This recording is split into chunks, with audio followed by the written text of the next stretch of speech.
All right, we're on the record again on case CR 22-21-1623, State of Idaho versus Chad Guy Daybell.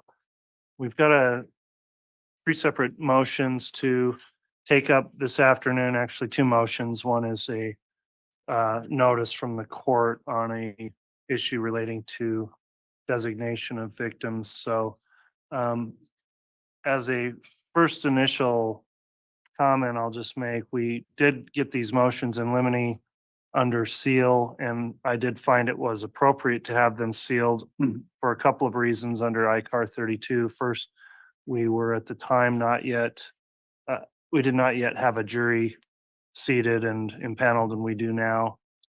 Secondly, there are still some unredacted personal identifiers contained in some of the exhibits that go with the motions. And for that reason, I've determined we'll hear the motions argued here in open court. That part will be part of the public record at this time. The motions in limine, and I'm referring to a motion in limine filed in the case under seal March 4th and another on March 14th. Those motions themselves are at this time going to remain sealed probably through the duration of the trial, but would likely be unsealed afterwards once appropriate redactions are also entered. So that's just the posture of how we're going to argue things today.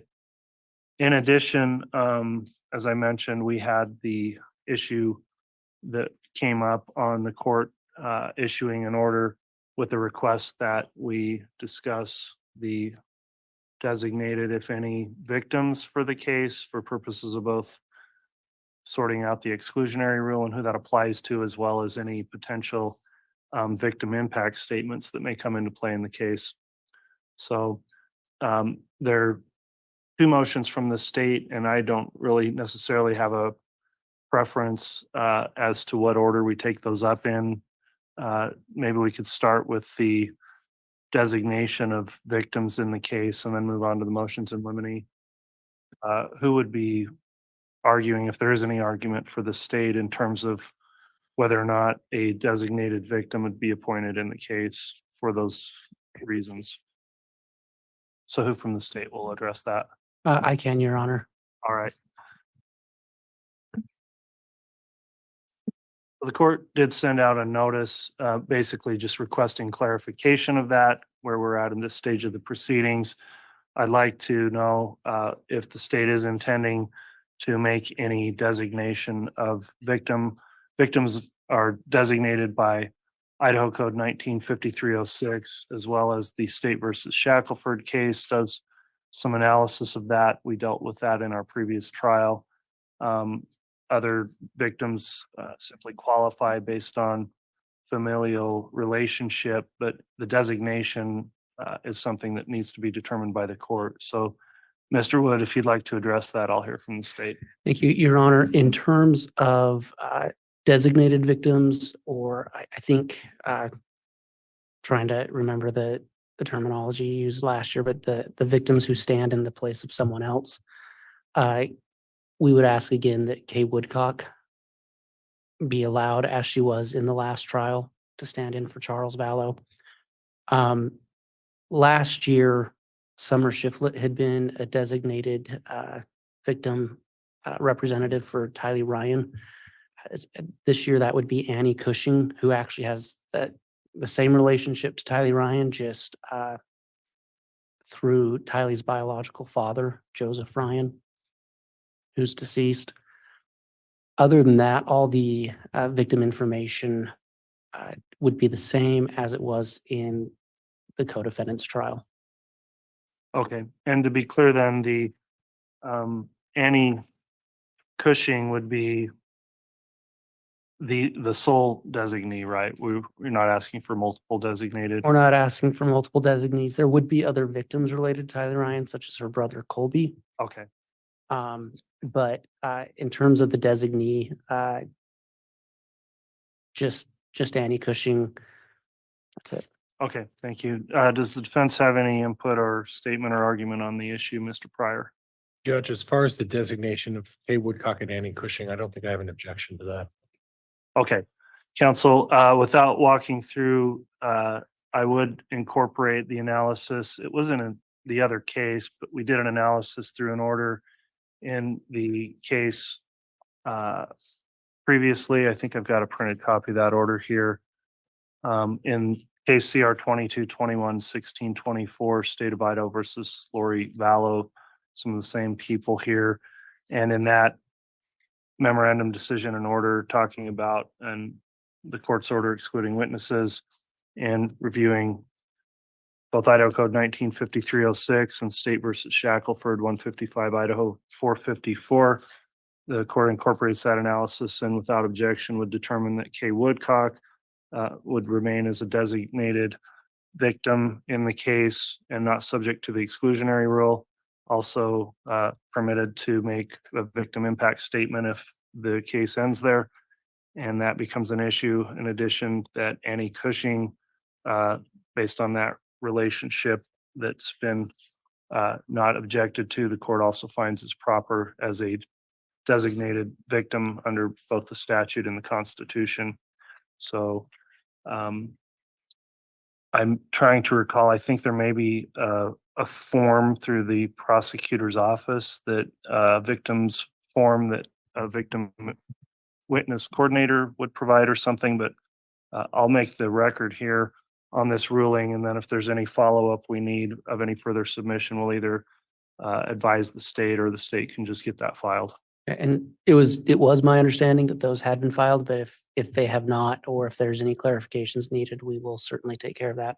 Okay, that will conclude that issue then as it relates to defining victims in the case.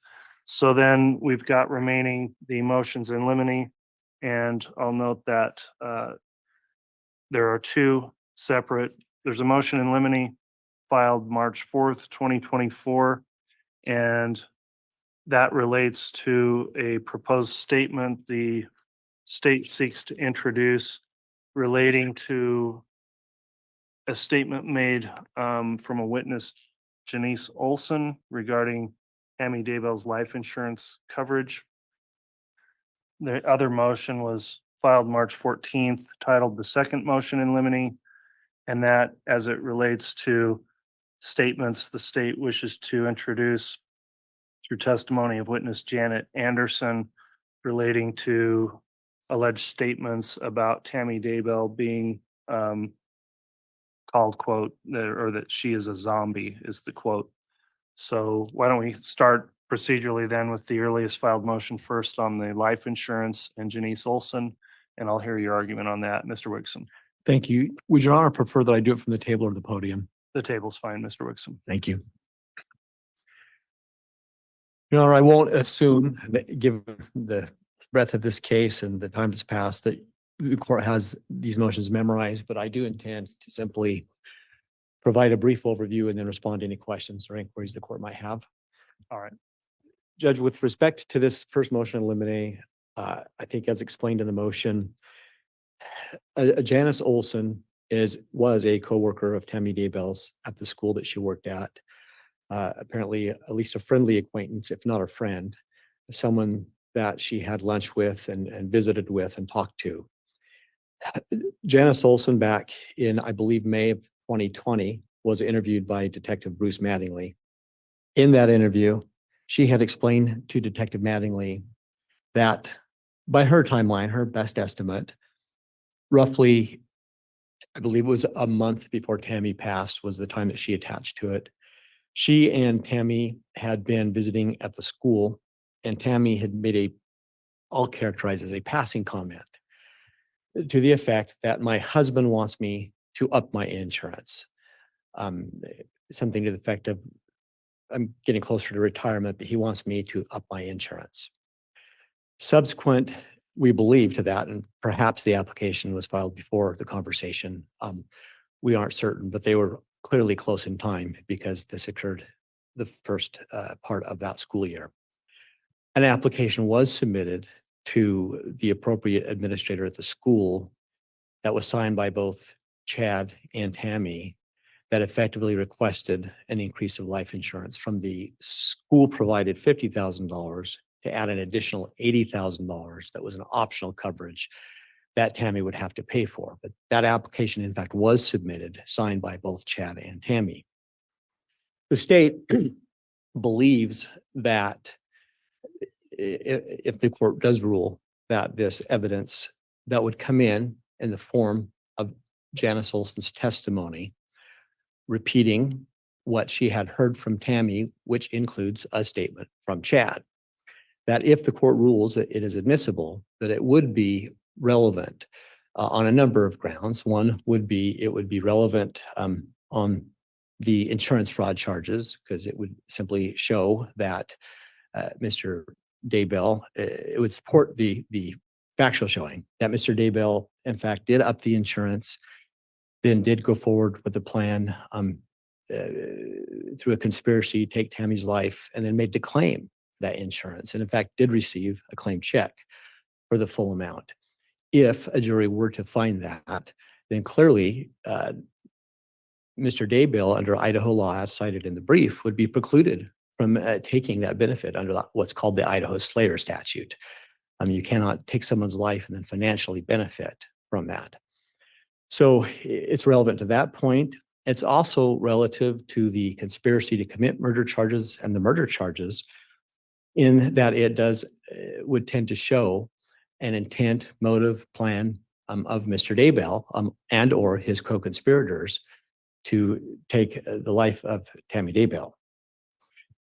Your Honor, we understand in this context that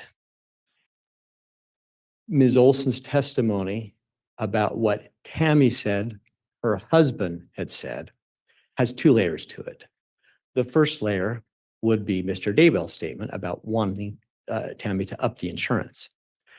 That, we believe, would not come in under the hearsay, would not be prohibited by a hearsay objection, because under the rules of evidence, it would be a statement by a party opponent and specifically excluded from the definition of hearsay. So as we've laid out in the brief, we don't believe that there really is any basis for a hearsay objection to exclude that statement on that element.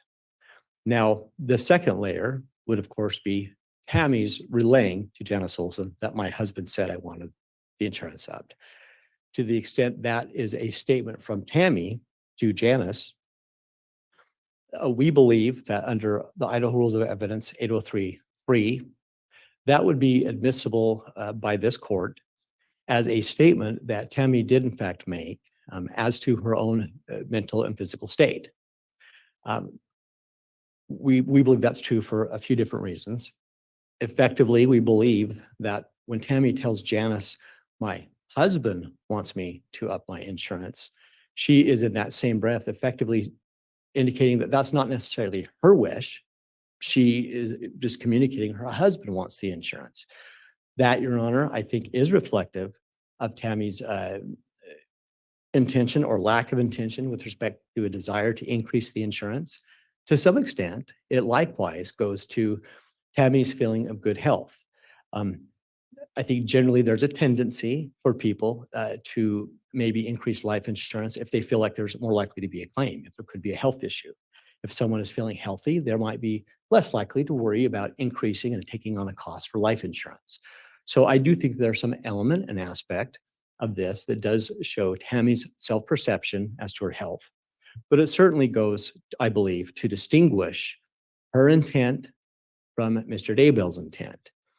And that is important because, Judge, we believe that in this case, and I have no doubt with the case overall, this court is familiar with State versus Abdullah, another Idaho death penalty conviction.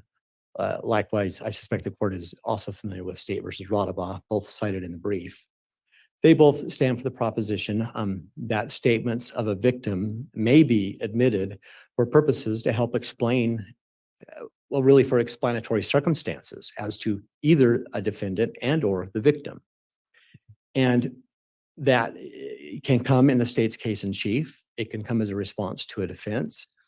If offered in the case in chief, that line of cases does indicate, specifically State versus Abdullah, that it could be relevant in a case in chief if, for instance, something is said even during law enforcement investigations or things come up in trial. So In other words, the state doesn't effectively have to wait until the defense puts on their case and then try to offer such evidence. If the state can reasonably foresee and successfully argue to the court that an issue that would trigger relevancy to the statement has been raised already, the state could put it in its case in chief. In this particular case, we've already heard evidence as this case has started that Ms. Daybell was on fluoxetine, which is a depressive drug, a drug to treat depression. And that's one issue that the state can offer to refute a potential defense that there could have been any inclination by Tammy to take her own life. Moreover, as the court knows from today's testimony, and is well aware, there is a dispute as to whether or not Ms. Daybell died from natural causes. We've all known that from the beginning of this case. With respect to the statement about Mr. Daybell wanting to up his wife's life insurance coverage roughly a month before, in fact, she passed, that helps go to refute any argument the defense has and will continue to put on that Ms. Daybell died from natural causes, because it does show a motive, an intent, a plan for Mr. Daybell to take her life. It's a financial benefit, a financial motive behind it. Now, I think in the ordinary course of life, many couples, married or not, or partners, whomever might have life insurance needs to cover one another, it might be a normal part of financial planning to sit down and decide, do we increase the insurance this year? Do we need to do this? And so I think that's a plausible argument that the state needs to foresee and be able to meet with evidence. And I think that the statement from Chad that I want to, or we should increase your life insurance that was made to Tammy goes to help deal with that issue, to show it wasn't necessarily a normal financial planning issue of a couple. Tammy didn't say we should. She didn't say, Chad said this, and I think I agree, and we ought to. She simply relayed, Chad wants my life insurance upped. That, at least has evidentiary value to refute this idea. It was just a natural financial planning conversation that occurred between a couple. And now, certainly, many inferences can be taken from that type of a statement. But, Your Honor, that is something that should be left to the jury. That's something that a jury should decide what weight to attach to that statement. And arguably, there are reasonable inferences both ways. But we do believe very strongly that it's relevant enough that it should, in fact, be presented to a jury. We believe, as we've explained in the brief, that this evidence should overcome an IRA 403 objection. If, in fact, the court does allow this evidence in, then there would be nothing improper under the State v. Floyd case, as noted in the brief, about letting a jury to decide whether or not there's guilt or innocence based upon a statement made by the defendant, and a statement that may well go to motive, may well go to intent, may well go to plan. That's not an improper basis for a jury verdict to be rendered. So really, under 403, we believe that we will overcome any substantial prejudice argument. Your Honor, I've cited case law in the brief. Likewise, I think it's Michigan versus Bryant, a U.S. Supreme Court decision that addresses a potential confrontation clause objection. The test in that context is whether or not at the time the statement was made, let me back up, the analysis this court has to perform on that objection is whether or not that statement comes within the definition of testimonial evidence. The case as cited basically gives this court the factors to look at to determine that would be at the time the statement is made, was it intended to be used in any kind of legal or court proceeding? That's effectively what the test is that this court is called upon by the case law to look at. In this instance, we think that that's a clear no.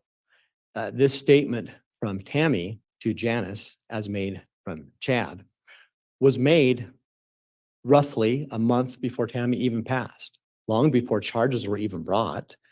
There's no indication at that point that Tammy would have any idea that any kind of criminal charges or proceedings would be initiated.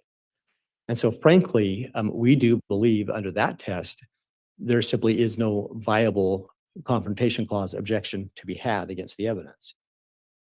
Judge, I think that that is a nutshell overview. I'm happy to try to address any specific questions or inquiries the court may have, but I think that captures essentially what the state's argument is in this situation.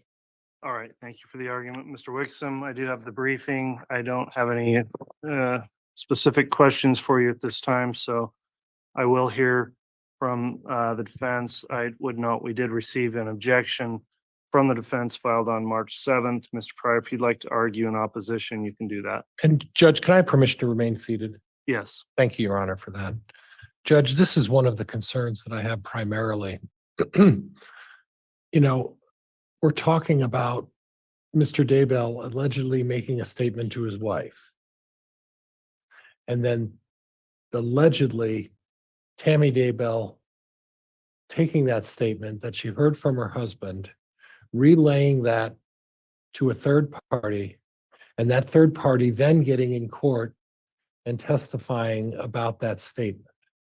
That's Judge, that's riddled with a lot of complications. And I don't agree with counsel saying that it's an exclusion to the hearsay rule.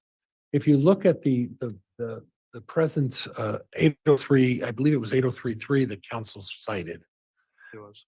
Judge, that has nothing to do with a statement about whether someone wants to get insurance or not. Has nothing to do with it. And as creative as Mr. Wixom would like to be in terms of suggesting that somehow that has anything to do with my current medical, emotional, or physical condition, it doesn't. Getting medical insurance or getting life insurance or whatever the case may be is an issue that deals really exclusively, it's a financial issue. Do we want to spend the money to do this? Do we want to invest in this? The other issue, Judge, is it's abundantly clear by the testimony from Officer Mattingly. The minimum was $50,000. And at the time they wanted to up the insurance, it was the first opportunity for them to be able to do that. And they chose in an inexpensive way to spend money to do that. But what this in essence is going to do is it's going to create a confrontation clause issue in a number of ways. But primarily the problem is also that what it's going to in essence do is it's going to require Mr. Daybell to have to respond to this because there's nobody else who can respond to this. And you're putting them in a position where the prejudicial impact of making that statement has to be balanced against Mr. Daybell's constitutional right to remain silent and not offer any testimony. By allowing this to come in, we're jeopardizing that right of Mr. Daybell.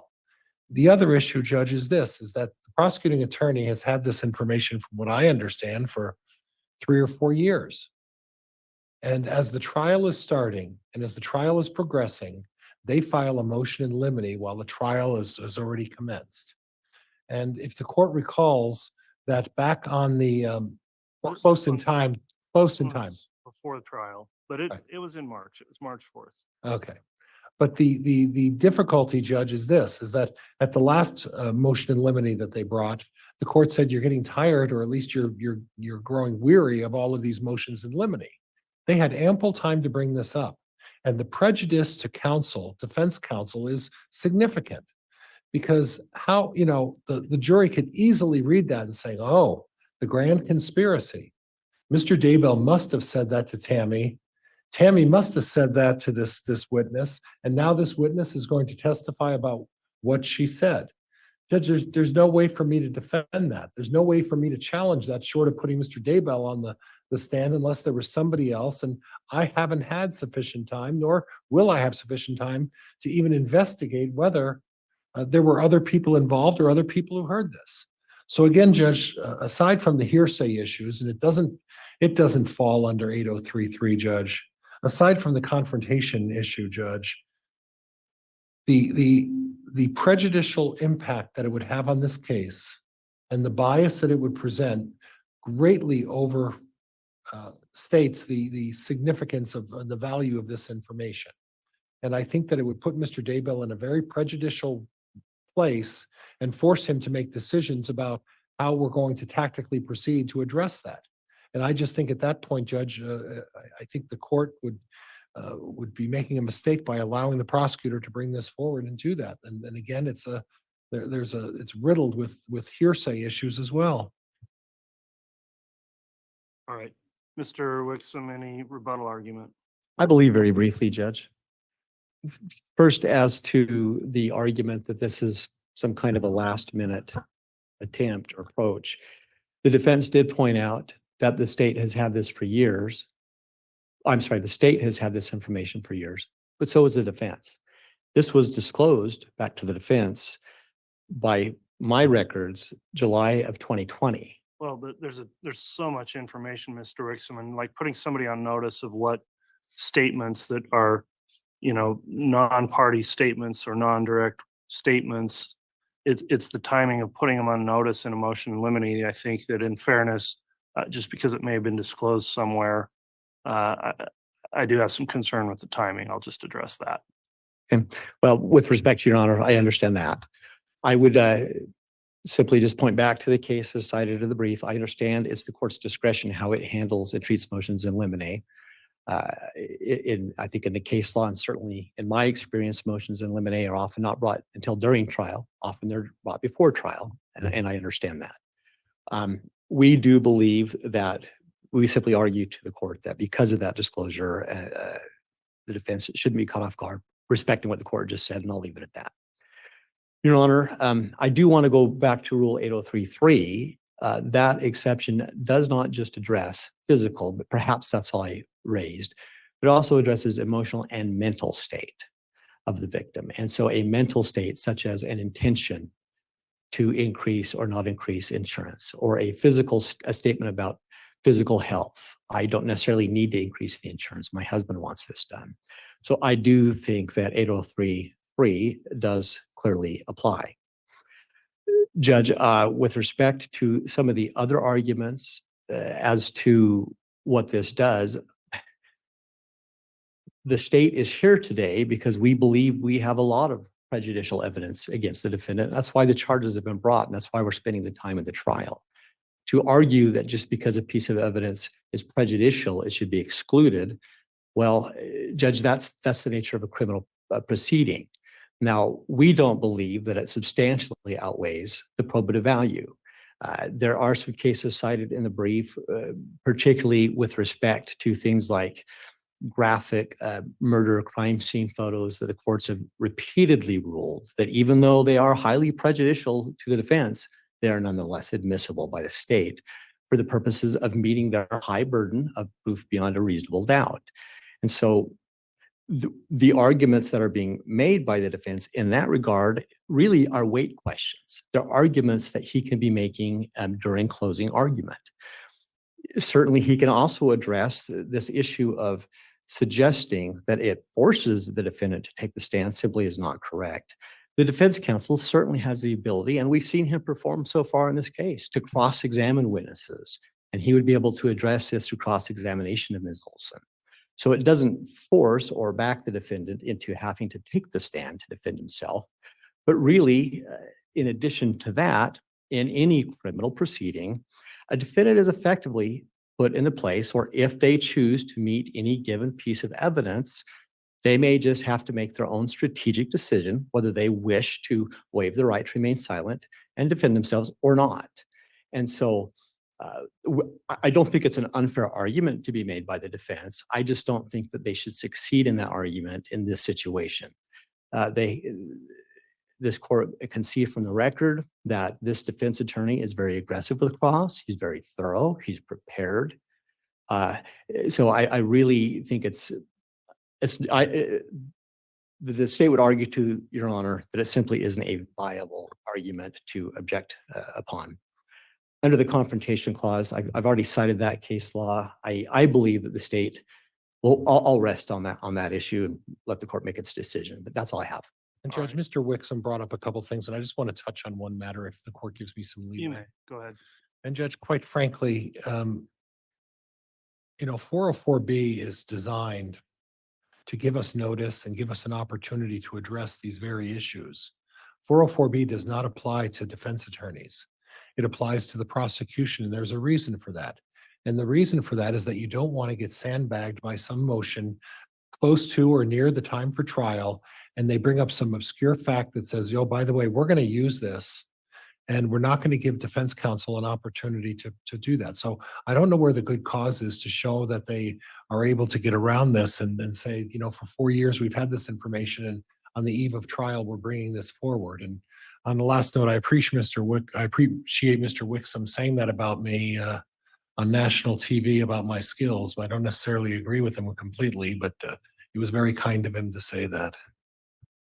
All right, well, a couple of comments. First, I'm going to take the matter under advisement. I'll get a oral ruling for you tomorrow morning. 8:30 is the planned time to do that on this issue. I'll note that I don't think that 404B is implicated in this. However, under 403, the question the court looks at, it's been argued a lot of different ways here, but it's right in the rules, whether or not probative value is substantially outweighed by unfair prejudice. So not everything gets to be weighed by the jury if the court makes a balancing determination, even if it is admissible. And if the court determines that probative value would be substantially outweighed by unfair prejudice. So I am going to take that one under advisement. In terms of the next motion, counsel, I'd like to hear argument on that. I don't want to reiterate or go back into 403 balancing other matters we just argued on the first motion to the extent they apply to the second motion, but it has its own unique issue and a separate brief filed by the state, and the timing as well is different. So this is the March 14th motion, second motion in limine in relation to a state's seeking introduction of a statement by a witness, Janet Anderson, quote, "She is a zombie," as it relates to Tammy Daybell. With that, Mr. Wixom, if you'd like to present argument on that motion. And I will note on that motion, I believe the motion referenced exhibits that I don't think were ever received by the court. And I'll look, if they're not in by now, I'm finding them untimely and won't consider. If this is the motion I'm thinking of, did not have attached exhibits, but otherwise I understand the content and context of the motion, so you can argue it. Thank you, Your Honor. And I think I can be more brief. I don't have any desire to be redundant, but I would first note to the court, this is actually a two-part motion. There are two witnesses with two statements. The court has accurately reflected that we're seeking an order allowing us to introduce testimony from Janet Anderson, a school secretary, who indicated that she heard a conversation between Tammy and another coworker where Tammy indicated that her husband said she is a zombie, and that Tammy, after that, said, "I'm not a zombie," and appeared to be laughing that off and walking it away. And that was relatively close time to the time of Tammy's death. The second statement, to be clear, is a statement from a witness, Pam Peebles, who is a school teacher at the school, who was interviewed back in May 2020. And she did give a statement. She's what we'll call a health witness. We have anticipated calling her in preparation for testimony just a couple of months ago, relative in time to that we filed the motion. She actually, on her own fruition, made an additional statement where she says that Tammy told her that this is the best I have ever felt in my life, and she was excited about getting ready for a race. Now, she indicates that that was told to her by Tammy on the Thursday before Tammy passed the following Saturday, 2 days later. Judge, we believe that those statements are both admissible. We do understand the timing issue, but in this situation, we're not sure the state could have provided them in a more timely manner. We did provide them before trial. Those two pieces of information both came up in trial prep in roughly early March. Rather than going through all the applicable rules, I would just make one quick argument. While certainly I understand the objection the state or the defense may make as to the timeliness and ability to respond, In these situations, I don't think the defense, or frankly, the state in other situations, are left in any different position than if any given witness says something brand new on the stand during a trial, which we've all seen happen many times, that no one had ever heard before. They would be left in that position where they would simply have to respond on the fly. They don't have to do that here. And in this case, very close in time after these were disclosed, relayed to the state, they were disclosed to the defense, albeit a few weeks before trial, but at least the defense has had the benefit and no less benefit than the defendant or the state did to respond and figure out how to handle this evidence. And so I'll just leave my argument at that. We do believe that both of those pieces of evidence should be admitted at trial. All right, thank you, Mr. Wixom, and I will note I'll incorporate, of course, in any decision, the briefing that was supplied as well. Mr. Pryor, as to the second motion in limine on the proposed introduction of statements, quote, she is a zombie from Janet Anderson, and then Pam Peebles, the health witness, statements, this is the best I've ever felt in my life, or excited about getting ready for a race. You can pose any objection you have at this time. Judge, one of the concerns I have is that these disclosures took place while Mr. Wixom was interviewing these witnesses for their trial prep. Now, that could be addressed potentially in cross-examination, but the difficulty is, again, the appearance, Judge. The appearance that Mr. Wixom is talking to witnesses and doing this, and suddenly they make these disclosures. The first one with, I think it was Janet Anderson, heard a conversation. That's problematic on a number of levels, Judge, and it's problematic that she heard a conversation and she's going to relay a conversation that she heard. That in itself brings up another of evidentiary rules, and then I'll let the court do the analysis as far as hearsay analysis on that. The other one, talking about the other witness, Judge, again, the timing is problematic. And I understand that things happen and people bring up information at the last minute. Those things do happen. But this seems to be a little convenient that suddenly we're bringing up information from the very first motion in limine. Now we have two more additional statements. The only difference, Judge, is these statements, they came about as a result of preparation for trial. And they happen to be witnesses who are on the very side, at least from my perspective, of, on the opposite side of the case. And ironically, I'm not seeing any disclosures that seem to favor the defense or go that direction. And again, I'm not going to reiterate all of the stuff about relevancy, Judge, but the reality of this is that the timing is suspect. And giving me sufficient notice to address these, it's just not there. And again, the prejudicial impact greatly outweighs the probative value. All right. Well, counsel, they're both under advisement. Take a look through them later today in the morning. I'll prepare a ruling on both so the parties have the benefit of knowing whether or not that information is entitled to be admitted at trial. I do appreciate the sides briefing and arguing it and bringing it forth in a motion in limine. As they say, better late than never. And certainly I'd rather be considering this when I have time to have this instead of it spontaneously coming up on the stand with a witness. So we will conclude for today then with those under advisement, and I'll intend to have an oral ruling on both motions tomorrow morning at 8:30. We'll then have the jurors in at 9 for further evidence. So we'll be in recess. Thank you, Your Honor. Thank you.